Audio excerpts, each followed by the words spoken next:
Hi friends, good evening সবাইকে। সবাই কেমন আছেন? আশা করছি ভালো আছেন। চলে এসেছি সন্ধ্যেবেলার আবারও একটি ভিডিও নিয়ে। তো সন্ধ্যেবেলা আমরা মামি এতে মিলে কি করছি সেটাই আপনাদের সাথে শেয়ার করব একটু। এখন তো বাইরে অনেক সন্ধ্যা হয়ে গেছে, 7:30টার মতো বাজে। তো আমার বর চলে গেছে ডিউটিতে। আমরা মা মেয়েতে মিলে এখন ঘরের দরজা জানালা খুব ভালো করে লক করে নিয়েছি আর এখন বিছানা করে নিচ্ছি। বিছানাটা তো খুবই দরকার অবশ্যই। তো যাই হোক, এখন বিছানাটাই আগে করে নিই, তারপর সোনামাকে খেতে দেবো।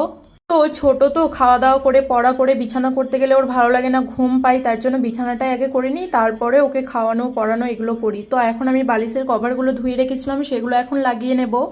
তো যাই হোক, কেউ ভাববেন না আবার যে আমার বালিশের কভারগুলো অনেক বড়, পয়সা দিয়ে কিনেছি বলে বড় কিনেছি, এমনটা নয়।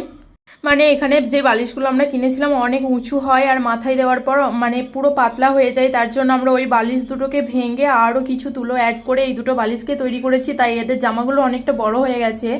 তো ওটা সবাই একটু অ্যাভয়েড করবেন প্লিজ। আর এইদিকে আমার মেয়ের মানে খাবারটা রেডি করে নিচ্ছি। আমার সোনামা এখন খাবে সন্ধ্যেবেলা, ওকে দুধ বিস্কুট মুড়ি এরকম হালকা ফুলকাই সন্ধ্যেবেলা খাবার দেওয়ার চেষ্টা করি।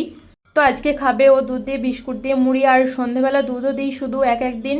তো এখন একটু গুড় দিয়ে নিচ্ছি, কারণ মানে চিনিটা তো সবসময় খাওয়ানো ঠিক নয়, আর এখন গরমও পড়েছে, গুড়টা খুব উপকার, তো খুবই চেষ্টা করি একটু বেশি বেশি করে খাওয়ানোর।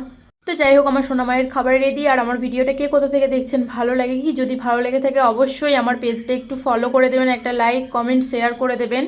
আমার সোনামায়ের খাওয়া দাওয়া কমপ্লিট হয়ে গেছে, এখন পড়তে বসিয়েছি। আর ফেসবুক এই ভিডিওটাতে আমাকে স্টারের টার্গেট দিয়েছে, তো প্লিজ আমাকে স্টার সেন্ড করবেন যারা পারবেন। তো এই ভিডিওটা এই পর্যন্ত, দেখা হবে পরে আর একটা ভিডিওতে। সবাই সুস্থ থাকবেন, ভালো থাকবেন, সবাইকে টাটা।